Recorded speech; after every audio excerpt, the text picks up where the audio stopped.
Paris déroule contre Brest et Achraf Hakimi, dis-nous, qui es-tu vraiment?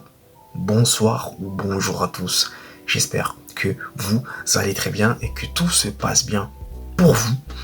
Victoire très nette, sans bavure et tranquille, pour ma part, du Paris Saint-Germain sur la pelouse de Brest, sur le score de 3-0. Et avant de vous débriefer ce match, je vous invite à vous abonner, à liker, à partager et à commenter cette vidéo.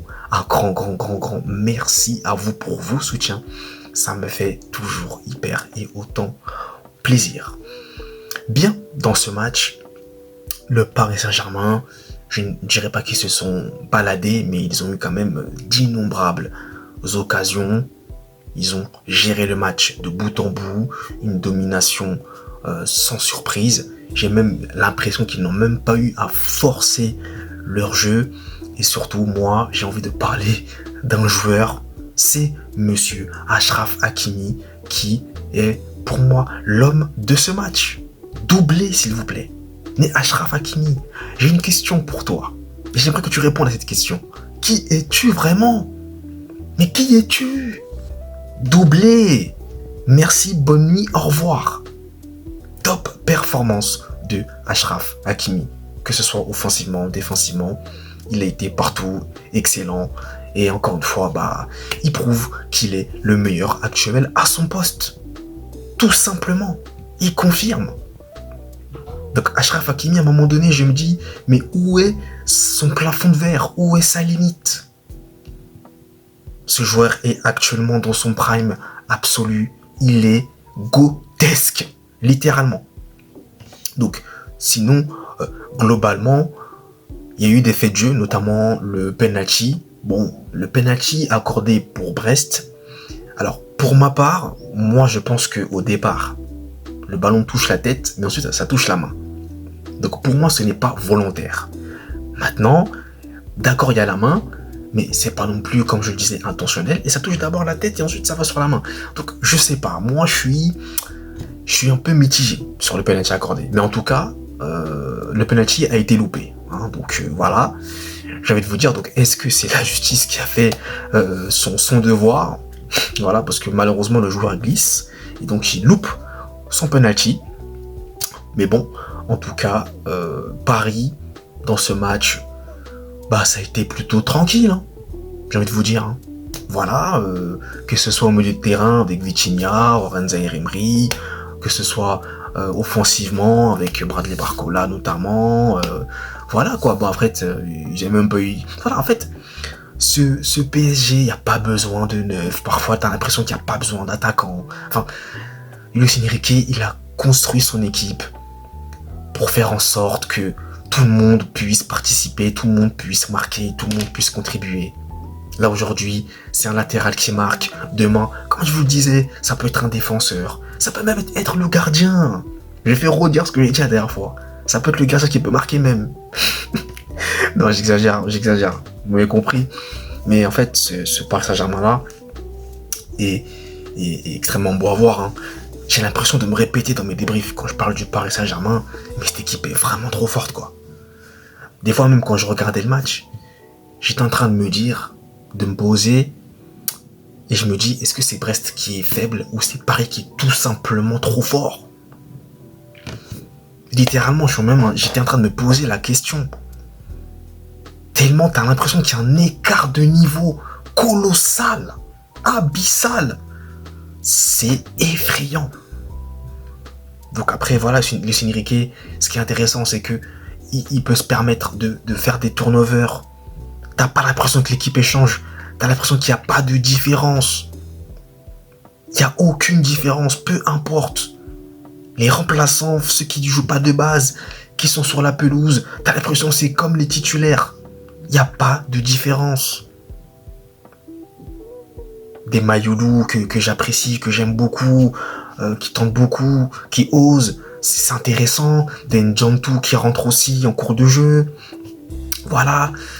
Tu peux te permettre de faire tourner. Nuno Mendes n'a pas joué. Alors je sais pas s'il est blessé ou quoi que ce soit, je ne sais pas. Fabien Ruiz et João Neves sont absents. Mais tu ressens pas cette absence. Après, sans manquer de respect, en face, c'est une équipe brestoise, mais Brest quand même à domicile, ça reste très très fort, clairement. Mais bon, on se souvient quand même dans le passé que, surtout en Ligue des Champions, notamment dans les barrages, Paris avait bien fait sa fête face... alors, je sais pas si c'est... Non, je suis en train de me tromper de match. Je sais pas si c'était Brest. Si c'était Brest, on est d'accord. Il me semble que c'était Brest. Il me semble que c'était Brest. Mais corrigez-moi si je dis des bêtises. Hein. Désolé d'avance, mais il me semble que c'était Brest. Ils avaient notamment corrigé déjà de base. Mais il me semble quand même en Ligue 1 aussi, Dembélé avait marqué un triplé ou un doublé, je crois, contre Brest. La saison dernière, il me semble. Mais tout ça pour dire que bon, Brest a fait ce qu'ils ont pu. Malheureusement, c'est la meilleure équipe du monde en face. Et on va pas non plus leur en vouloir. Ils ont tout donné. Mais quand t'es un Paris qui a la possession, qui te met un pressing intelligent, qui met de l'intensité, qui tout simplement rodé, qui a peu de failles, c'est très compliqué d'aller les chercher, quoi. Tout simplement. Et ils ont très très vite plié le match aussi, faut clairement le dire.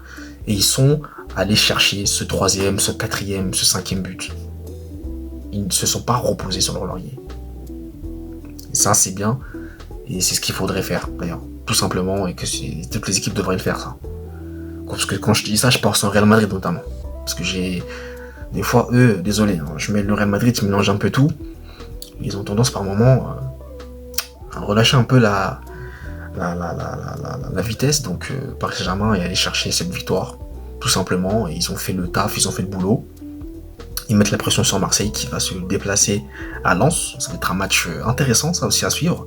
Ça va pas être un match très simple pour Marseille. Et ça va être d'ailleurs les retrouvailles entre Thauvin et Marseille. Donc ça va être intéressant. Mais en tout cas, Paris prend 3 points.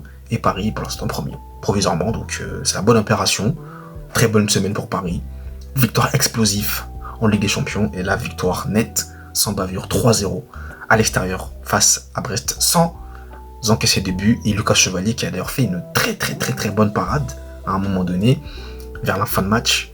Je crois que c'était face à Mama Baldé, il me semble. Il a fait un très bon arrêt. Et qui a donc permis au PSG de ne pas encaisser de but. Hein. Donc voilà, même défensivement. Hein. J'ai beaucoup aimé Zabarni. Très propre aussi dans ses tacles. Pacho, encore une fois, le boss. Le patron. Ça ne bouge pas. Pacho, j'adore ce joueur. Pacho, vraiment. Le gars, il est à la fois dur, mais à la fois intelligent. Voilà, c'est un mélange et c'est parfait. Voilà.